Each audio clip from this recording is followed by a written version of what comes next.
নদীর পানি পরিমাণ গুনাহ করছি আল্লাহ। ও আল্লাহ, জীবনের গুনার হিসাব তুমি ছাড়া আমিও দিতে পারবো না। আল্লাহ তুমি আসরের নামাজের খাতিরে আমার জীবনের গুনাহ মাফ করো। আমার আল্লাহ বলে বান্দা আসরের নামাজ পড়া দাও, তাও যদি আমি আল্লাহ তোমার গুনাহ মাফ না করি, আমার আল্লাহ বান্দা তারপর মাগরিবের নামাজ পড়া, মাগরিবের নামাজ পড়ে আমি আল্লাহর কাছে দুই চোখের পানি ফেলে কাঁদো। আর বলো আল্লাহ জীবনে অনেক গুনাহ করছি আল্লাহ। ফজরের নামাজ পড়ে কাঁদলো, আল্লাহ জানে না তুমি আমার গুনাহ মাফ করেছো কি করো নাই। আল্লাহ আমি জোহরের নামাজ পড়ে কাঁদলাম, আল্লাহ জানে না তুমি আমার গুনাহ মাফ করেছো কি করো নাই। ও আল্লাহ আমি আসরের নামাজ পড়ে কাঁদি, ও আল্লাহ তুমি আমার গুনাহ মাফ করো, আল্লাহ জানে না তুমি আমার গুনাহ মাফ করলো কি করলাম না। ও আল্লাহ আমি মাগরিবের নামাজ পড়ে আল্লাহ আমি দুই চোখের পানি ফেলে কাঁদি, আর বলে আল্লাহ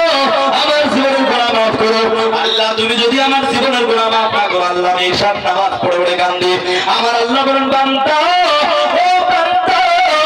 আমি ঈশার নামাজ পড়ার পর যদি তোমার গুনাহ মাফ না করলাম, তুমি তাহাজ্জুদের নামাজে দাঁড়াইয়া যাও। রাতের গভীর রাতে ঠান্ডার দিনে তুমি ঠান্ডা পানি দাও, ওযু বানাইয়া তাহাজ্জুদের নামাজ পড়ে আমি আল্লাহর কাছে দুই চোখের পানি ফেলাইয়া কান্দার বলো আল্লাহ ও আল্লাহ আমার জীবনের গুনাহ মাফ করে দাও গো আল্লাহ। আমি যদি তাও তোমার জীবনের গুনাহ যদি মাফ না করি, তুমি মায়ুস হও না, তুমি তোমার অন্তরকে ছোট বানিয়ে না, তোমার নৈরাশ্যে তোমার আশাকে তুমি নৈরাশ করো না। আমি আল্লাহ রাব্বুল আলামিন তোমার জন্য স্পেশাল একটা জায়গা রাখছি রে বান্দা, তুমি জানো না। আমার আল্লাহ রাব্বুল আলামিন পবিত্র কোরআনের মাধ্যমে ঘোষণা করে দেন ওয়া ইয়াগফির লাকুম যুনুবাকুম আল্লাহু গফুরুর রহিম। জোরে জোরে পড়ুন সুবহানাল্লাহ।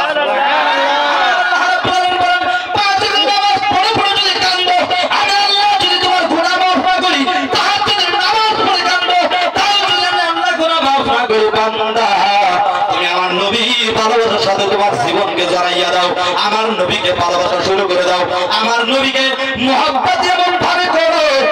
নবীকে মুহাব্বত করো। আমার নবীকে কেমন করে মুহাব্বত করবে রে বান্দা তুমি জানো না। নবীকে কেমন করে ভালোবাসতে হবে তুমি জানো না রে বান্দা। নবীকে ভালোবাসার মতো যদি ভালোবাসতে পারো, আমার আল্লাহ সুন্দর করে আয়াতের মাধ্যমে বলে দিয়েছেন আমি তোমার জীবনের সমস্ত গুনাহ মাফ করে দিব। জোরে জোরে পড়ুন সুবহানাল্লাহ।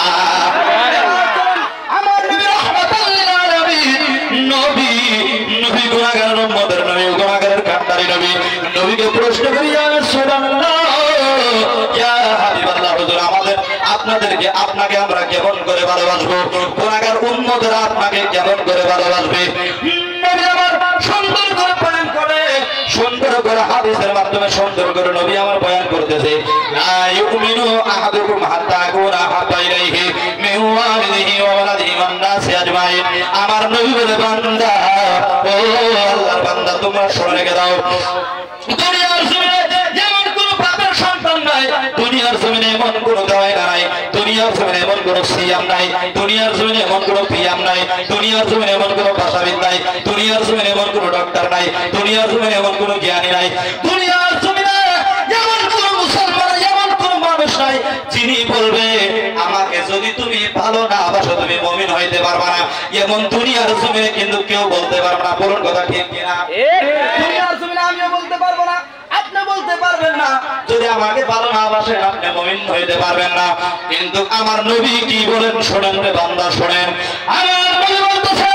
ও দুনিয়ার জমিনের মানুষ তুমি যদি আমি নবীকে ভালো না বাসো লা ইউমিনু তুমি মুমিন নয়, লা ইউমিনু তুমি মুত্তাকিন নয়, লা ইউমিনু তুমি পরহেজগার নয়, লা ইউমিনু তুমি হাজি নয়, তুমি কাজী নয়, তুমি মুফাসসির নয়, তুমি মুহাদ্দিস নয়, তুমি মুনশি নয়, তুমি মাওলানা নয়, তুমি মুফাক্কির নয়, তুমি মুহাদ্দিক নয়, তুমি মুহাদ্দিস নয়। আমি নবীকে যদি ভালোবাসো, আমি নবীকে যদি ভালোবাসার মতো ভালোবাসো লা ইউমিনু আহাদুকুম হাত্তা আকুনা হাব্বা। এবার যদি প্রশ্ন করি হুজুর আমরা কার কার চাইতে নবীকে বেশি ভালোবাসবো, আমার নবী এই কথা হাদিসের মাধ্যমে সুন্দর করে বলে দিয়েছেন মিন ওয়ালিদিহি ওয়া ওয়ালাদিহি ওয়ান নাসি আজমাইন। জোরে জোরে পড়ুন সুবহানাল্লাহ। নবী বলেন ও তোমার বাবা তোমাকে কষ্ট করে বড় করে, আমি জানি তোমার বাবার জন্য তোমার অনেক মায়া লাগবে, তোমার মা তোমাকে গর্ভে ধারণ করছে, তোমার মায়ের জন্য অনেক ভালোবাসা তোমার অন্তরে জাগ্রত হবে। যেই সন্তান সন্তান তুমি পয়দা দিছাও ওই সন্তানের উপর তোমার অনেক মায়া মহব্বত হবে আশিপাশে গ্রাম পাশের উপর তোমার মায়া মহব্বত হবে তাদেরকে তুমি অনেক ভালোবাসবা কিন্তু আমি নবীকে তাদের চাইতে হাজার হাজার কোটি কোটি গুণ বেশি ভালো নবীকে যদি না বাসো তোমরা কামিলে ঈমানদার হইতে পারবা জোরে পড়েন সুবহানাল্লাহ ও নবী তুমি সবাইকে মদিনায় নিলা সবাইকে মদিনায় নিলা আমায় নিলা না মদিনা মোর আসল ঠিকানা বলো না মদিনা মোর আসল ঠিকানা যারা যারা জানেন আমার সাথে দুই চোখের পানি ফালাইয়া ফালাই যদি নবীর ইশকে গজল পড়তে পারেন হঠাৎ করে দেখবেন ওই নবীর স্বপ্নের যুগে জিয়ারত হয়ে গেছে জোরে জোরে পড়ুন সুবহানাল্লাহ আমার সাথে সবাই অন্তর থেকে আওয়াজ দিয়া পড়ে ইয়া রাসূলুল্লাহ তুমি সবাইকে মদিনায় নিলা সবাইকে মদিনায় নিলা আমায় নিলা না মদিনা মোর আসল ঠিকানা বলো না মদিনা মোর আসল ঠিকানা তুমি সবাইকে মদিনায় নিলা সবাইকে মদিনায় নিলা আমায় নিলা না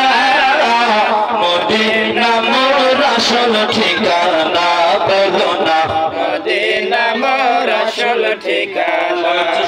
মদিনা মোর আসল ঠিকানা মদিনা মোর আপনারা বলবেন আসল ঠিকানা ঠিক আছে আরে মদিনা মোর আসল ঠিকানা বলো না মদিনা মোর আসল ঠিকানা ভালো লাগছে কি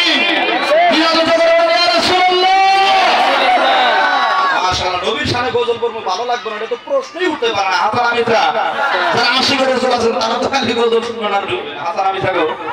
ও তুমি সবাইকে মদিনায় নিলা সবাইকে মদিনায় নিলা আমায় নিলা না মদিনা মোর আসল ঠিকানা বলো না মদিনা মোর আসল ঠিকানা হায় হায় যেথায় আল্লাহ সেথায় নবী নবী দিনের নবী যেথায় আল্লাহ সেথায় নবী নবী দিনের নবী দেখবি যদি নূরের ছবি দেখবি যদি নূরের ছবি যাতুই মদিনা দেখবি যদি নূরের ছবি দেখবি যদি নূরের ছবি যাতুই মদিনা মদিনা মোর আসল ঠিকানা বলো না মদিনা মোর আসল ঠিকানা তুমি সবাইকে মদিনায় দিলা সবাইকে মদিনায় দিলা আমায় নিলা না মদিনা মোর আসল ঠিকানা বলো না মদিনা মোর আসল ঠিকানা বলো না মদিনা মোর আসল ঠিকানা না বলো না মদিনা মোর আসল ঠিকানা না বলো না মদিনা মোর আসল ঠিকানা আরে যেথায় আল্লাহ সেথায় নবী নবী দিনের নবী দেখবি যদি নূরের ছবি যাতুই মদিনা মদিনা মোর আসল ঠিকানা বলো না মদিনা মোর আসল ঠিকানা বলো না মদিনা মোর আসল ঠিকানা আল্লাহুম্মা সবাই জোরে বলুন আল্লাহুম্মা সাল্লি আলা সাইয়্যিদিনা মাওলানা মুহাম্মদ ওয়া আলা আলি সাইয়্যিদিনা মাওলানা মুহাম্মদ আমি বলতেছিলাম পর্দার আড়ালে থাকা মা বোনদের বিষয়ে কিছু কথা তুলে ধরতে হবে কিছু কথা বলতে হবে নইলে মা বোনেরা কালকে বলবে এত সুন্দর সুন্দর হুজুর আইলো আমাদের বিষয়ে বলে ধরার ওয়াজ করলো না ছোট্ট একটা ওয়াজ আমি মা বোনদের বিষয়ে বলে তা বলে ও মা তোমরা কিন্তু মা তোমাদের মতো মায়ের পেটের মাধ্যম থেকে আল্লাহর ওলি হয় কোন কথা ঠিক কিনা আল্লাহর ওলি তোমাদের মতো মায়ের পেট থেকে হয় পরে পীর আব্দুল কাদের জিলানী কিন্তু তোমাদের মতো একজন মহিলার পেটে থেকে জন্ম নিয়েছে বলুন কথা ঠিক কিনা পরে পীর আব্দুল কাদের জিলানী রাহমাতুল্লাহ আলাইহি তিনি মায়ের পেটের মাধ্যম থেকে 14 পারা কোরআনের হাফিজ হয়ে দুনিয়ার জমিনে আমি বাবা হয়ে জোরে জোরে পড়ান চেষ্টা করেন আল্লাহ রাব্বুল আলামিন আপনাদের সংসারের মাধ্যমে কোরআনের হাফিজ পয়দা করে দিবে আপনার জীবনে এমন সন্তান দান করবে যে সন্তান দ্বীনের আলিম হয়ে যাবে বলুন কথা ঠিক কিনা